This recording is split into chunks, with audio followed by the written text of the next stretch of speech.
points in Game 7 loss to the Sixers on Saturday. It took him 27 shots to get there, including going 3 of 9 from beyond the arc, along with the team worst, negative 16 plus minus. Brown was unable to step up and carry the Celtics past the Sixers without his co-star Jayson Tatum, and it was an obviously disappointing finish. Here he was in a live stream following the loss.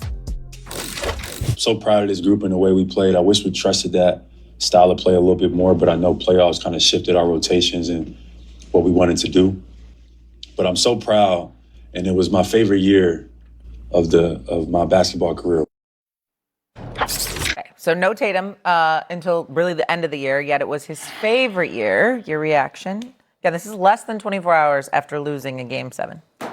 I don't understand. Like I don't, because he's so smart. And this to me is a case of you're pontificating about a lot of different things, and you're having essentially like a coming to Christ conversation with the media and the public about a streamline of consciousness of thoughts that you're gonna have to think through and then answer questions about before. Like, why even put yourself in this situation? Like, even if this was your favorite year, and this is why I go back to the 48-hour rule. Even if this was your favorite year, let's go through a process here. This is my favorite year. If I say to the people, this is my favorite year, let's think about the things that have happened this year. This year, Jayson Tatum wasn't around. This year, he was injured. This year, he tried to come back and we had growth, but like it didn't really pan out. Maybe I shouldn't say that, because it can imply or it can lead people down paths where what do people always do about Jaylen and Jayson Brown? Pin them against each other. It's always about whose team is it? Yeah. Who's better? Who are all these things? It's his, it's yours, it's his, and it's both theirs, because both of them, it took them both to win a championship. Why pour gasoline on that fire by saying this was your favorite year? Even if it were true, there are a lot of things I feel in my life that I don't say out loud because I know the repercussions of what happens if I were to say them. So some things are just right, and some things that you have to swallow your pill if you're going to be the leader of a team. You don't say that out loud. I just don't understand, Stephen A. Why the hell say that? What do you have to benefit from saying that? Go ahead, Janae. You guys, it's 2026. People are going to have plenty of podcasts. People are going to have Twitch streams. To me, it wasn't that deep. And maybe because I saw that Jaylen Brown understands no matter what we say about him, we will still have the same questions.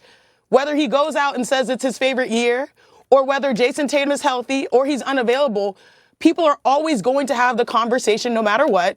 Whose team is it? And to me, this Boston Celtics squad looks like they're at peace with that narrative, and they're just moving forward. And I look at what he said, and I'm like, is it okay? It's fine for him to say it was his favorite season, because he did get JT back. One of the best moments that I saw in the postseason was when he was standing next to JT, and JT was out of breath. He's still trying to find his legs, and they looked like, what is it, Batman and Robin, or Batman and Bane? I don't know which one it is. He's like, don't worry, I got him. I got you, bro.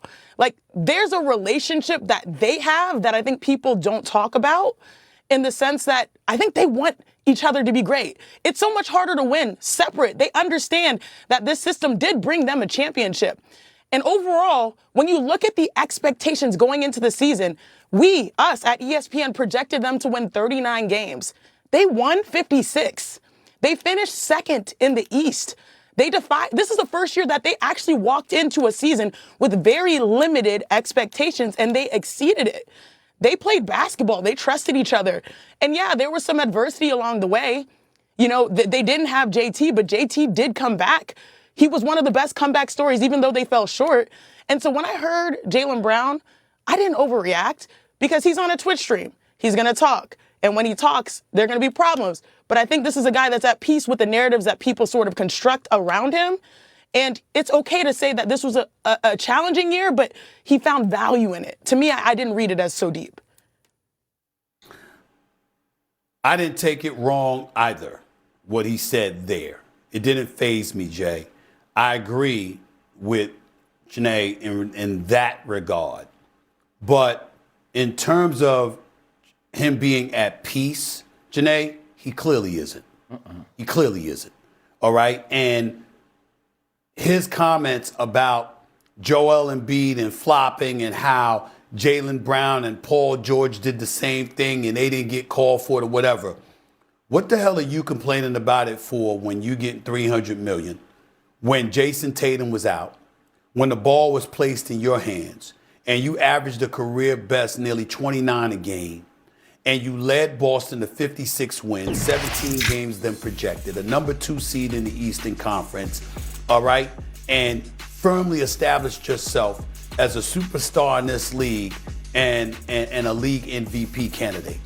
Why are you complaining fresh off of blowing a 3-1 lead? See, that's the problem. So you can't say, Janae, that he's at peace when less than 24 hours after getting bounced out of the playoffs and surrendering a 3-1 lead for the first time in the history of the storied Boston Celtics franchise. Didn't happen to anybody else in the Boston Celtics uniform. Think about all the great players that played for the Boston Celtics. Think about the Birds. Think about the Parishes, the Angels of the world, the Dennis Johnsons of the world, the KGs, the Paul Pierce, the Ray Allens, the Rajon Rondos, and others. Think about all of these people, okay?